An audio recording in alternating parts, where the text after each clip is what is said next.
Hello everyone, welcome to my YouTube channel. Now in this video I am going to tell you about what are the different loads available in the STAAD Pro that is going to act on the members, beam columns, slab, or it may be on solids. So let us see the different types of loads. So for that, let us consider a beam. I will create it just to select it for various types of load later. So we'll go to view and I will make it front view. Then I will directly go to the loadings. So in that, there are some definitions that I am not going to consider here. I'm just adding some load case, only one load case, and in that I am showing which are the different loads available which we can apply on different components of the structure. So here in the primary you can select any load case. You can give a title as per your requirement. You can change it as per your understanding. You can give the loading type as dead load, live load, roof live, depending on the its type. Or if you don't want to categorize, you can give the values as type as none. You can give the number as 1 and you can add it.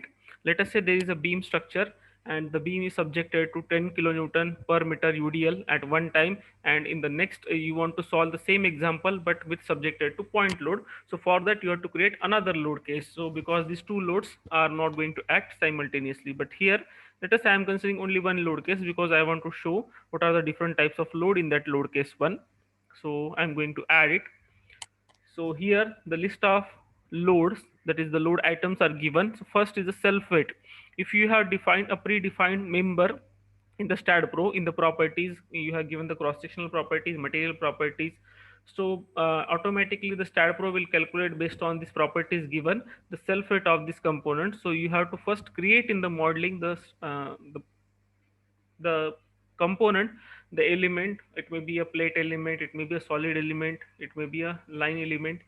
So you can create it, you can assign the properties, and here you can give the factor depending on your requirement. It may be 1 minus 1, 1.5 minus 1.5, depending on the positive and negative direction where it going to be act. You can select the direction here and then you can click add, so it will get added and later you can assign it to the particular member.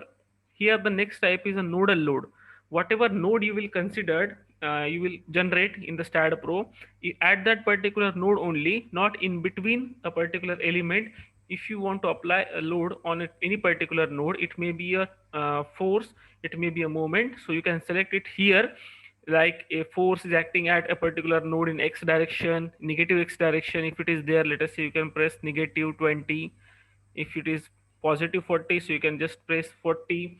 If it is acting in the y direction, you can press 40y. If simultaneously all the three directional force are acting, let us say 20 acting in x, 20 acting in y, 20 acting in z, so you can simultaneously create here also. If you can add the moments which is going to act at the same node or at different nodes with the same values, you can create in this load case. Next is about the node, and next is about the support displacement, that is again at the node. But if you have predefined a particular support at that node, then you can give the support displacement in meters. Let us say at fixed support, there is some sinking of support has been going to occur or previously occurred, so you can give the displacement in mms, or in here it is in meters, like 0.002 meters. And you can give the type as translation, or it is a rotational displacement. You can give the direction as fx, fy, fz.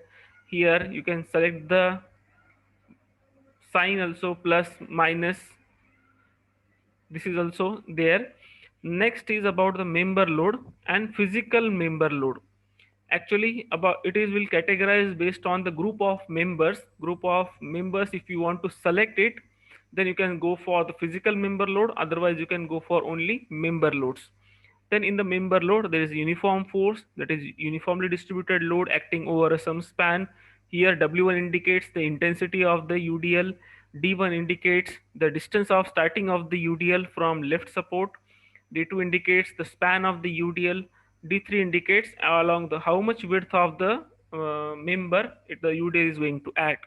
If you don't put the value, if it is 0, then it will be considered as it is acting along entire width. Then also you can select the direction global axis, x direction, y direction, and z direction. This is about uniform force. Then next is about the uniform moment. If the moment is acting along a certain span, here the unit given is kilonewton meter is the unit of moment, and if it is acting at certain span, so it will be uniform moment. This is a rare case where you can apply this kind of load on the structure. Here W1 will give the intensity, and the D1, D2, D3 are the same as explained in the uniform force. The next concentrated force is the point load acting at somewhere on the component. You can select the direction and sign. Concentrated moment is, we can consider it as a couple. You can put here the magnitude, let us say 30 kilonewton meter or minus 30. You can select the direction. D1 again indicates the distance from left side. D2 is again same, that is how much along the width. That D2 we will not put here. Then linearly varying load, we will treat UVL, uniformly varying load. There are two categories in the UVL, uniformly varying load. That is, sometimes it may be a trapezoidal, it may be a triangular, but a triangular may be having maximum intensity at one end, also maximum intensity at the center, like here it is mentioned in the W3. Let us say if you want to make a triangular load like this, so here the W1 indicates the 0, and W2 you have to put the values. So W1, W2, W1 is at the left, W2 is at the right, at the starting and ending node. And simultaneously, if you don't want to go for that type category, you can go for this category where the maximum intensity will be generated at the center. Okay, so but here there is no option to select the span of this UVL. In this category, in linearly varying, it is considered as the linearly varying load is acting on entire span. Here D1, D2, D3 option is not available. So but here when you go for trapezoidal load, so there you can go for the intensities. Here W1, W2 you can make. W1 is the starting intensity, W2 is the ending intensity. But here let us say if you want to make this kind of UVL, let us say this is a beam simply supported at this end. So in this case, the UVL is not acting on entire span. Also, the intensity is not maximum at the ends. Okay, it is maximum at the center. So for this case, you have to make the two types of UVLs. That is, first this acting at this span, that is D1 here, and D2 is this span, and the first intensity W1 will be 0 and W2 will be maximum. That is for first case. When you move for the next span, then there the D1 becomes this distance, this is D1, and D2 becomes this distance, and the W1 corresponding to second load case will be W1 becomes this maximum intensity and W2 becomes 0. So this is how you have to make it separately. If the UVL is not acting on entire span and the maximum intensity of UVL is at the center, so then you have to make the two categories. The next is the hydrostatic pressure. That is the water pressure, what you have to consider. That is for line elements also you can consider, or area element. For that area element, there is one more option later, we will see it. Uh, First of all, you have to select a particular member. Like let us say, for example, I will select here, then only you can enter the values. Let us say here, if I want to concentrate, let us say this is a member, and on this member, this type of hydrostatic pressure is acting triangular. So you have to first define what is the maximum intensity at the top at a particular location. That is W1 is at bottom and W2 is at the top. It is mentioned in this diagram. This also you have to select what is the direction. Here the direction, it may be global, you can select the local. Also, what is the interpolated along global axis. Let us say the changing intensity, may be along x, or it may vary, like the W1 changing intensity or the pattern, it may going to vary. So for that, it is, you have to interpolated at global axis, you have to change. But 99% or most of the cases, this direction and the interpolated along global axis should have matched or should be matched. Okay, so this is about the hydrostatic pressure, water pressure. Then about pre or post tension. If a particular member is subjected to pre stress or it may be post tension, so you can write the value of force in kilonewton. You can select the values of eccentricity. If it is concentric throughout the length, you can select the 0, 0, 0. There are only three options available to put the values of eccentricity at start, middle, and end.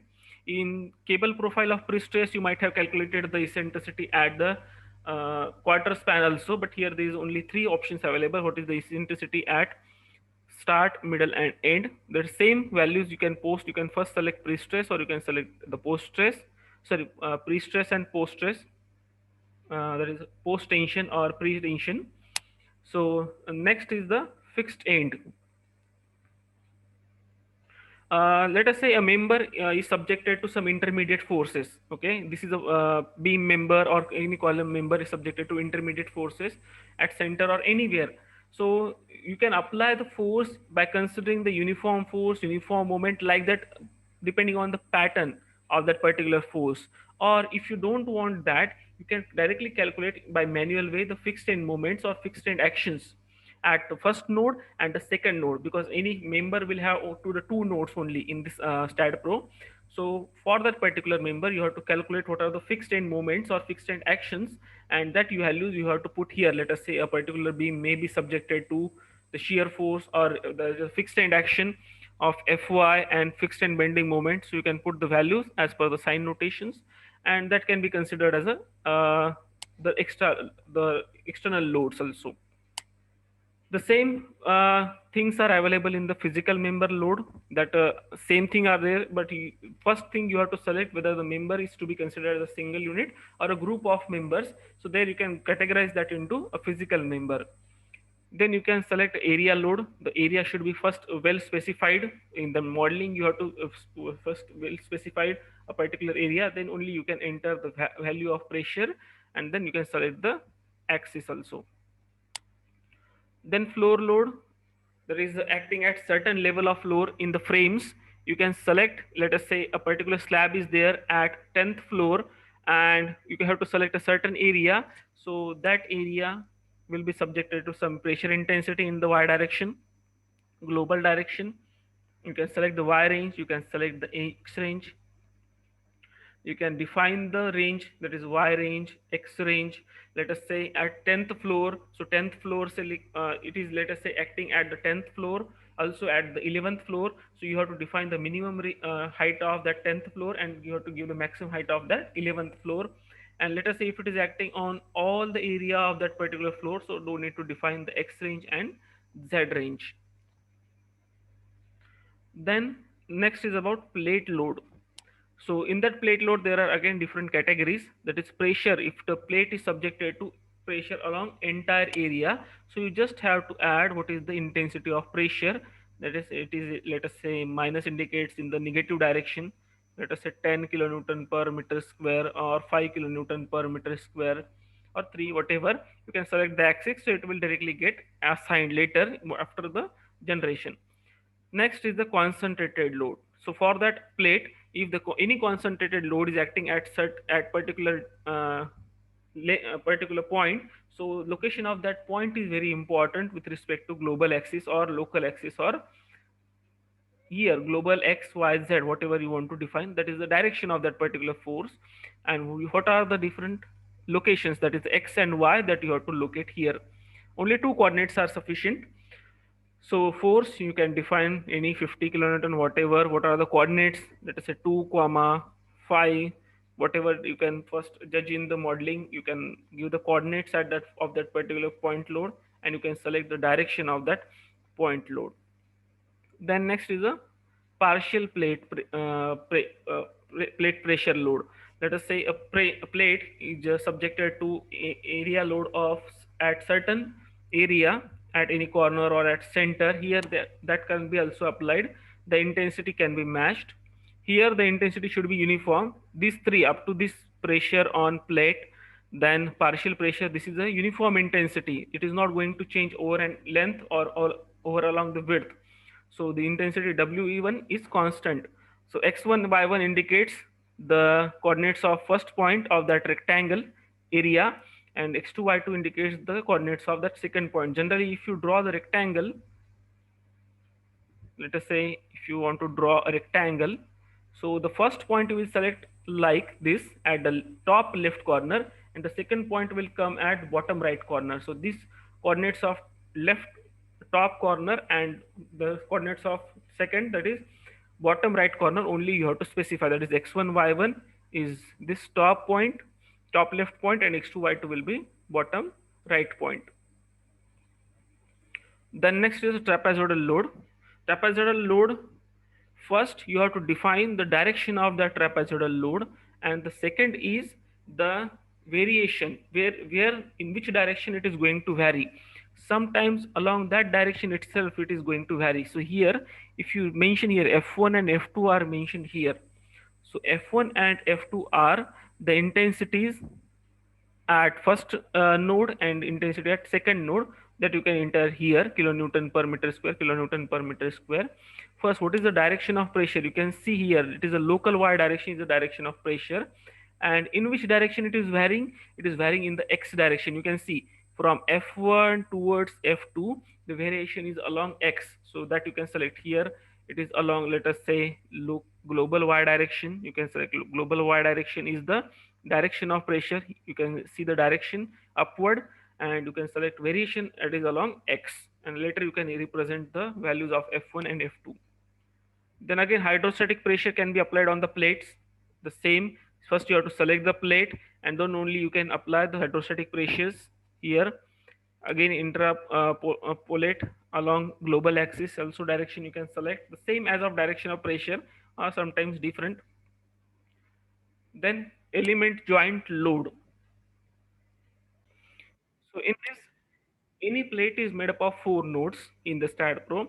So if the intensity of pressure is not uniform, it is varying in that along the length of the plate as well as along the width of the plate.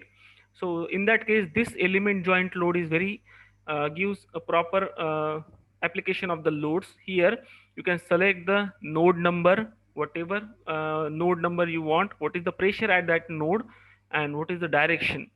Okay, you can select the direction. Let us say there is a four noded element here like this. At this node, let us say node number 1, node number 2, node number 3, node number 4 are subjected to some different kind of pressure intensities.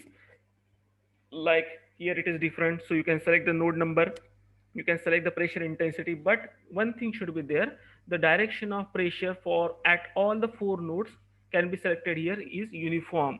You are not able to select the different direction of pressure at different nodes. Okay, the next is the solid loads. So the solid load here it is applicable applied into only one way, that is what are the pressure intensities at that particular node, a node 1, node 2, node 3, and node 4. That is only along one direction. It may be a 8 noded element actually, but for that only you can consider the four nodes. Later different four nodes, you can select the first front face, you can select the bottom face, that is the front, bottom, back, side, left side, right side, you can select it here. So that means if you select the face, so for that particular face only four nodes are visible, so you can apply the intensity of pressure at that particular face of the solid.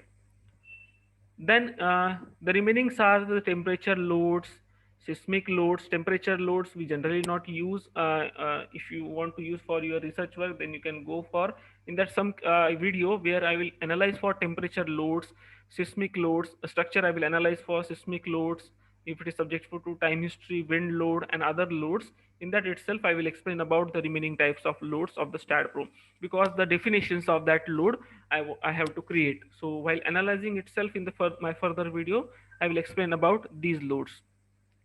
So thank you for watching. If you have any difficulties, you can comment in the comment box. If you like the video, then press the like button. Also, if you want, you can subscribe to my channel. So thank you for watching my video.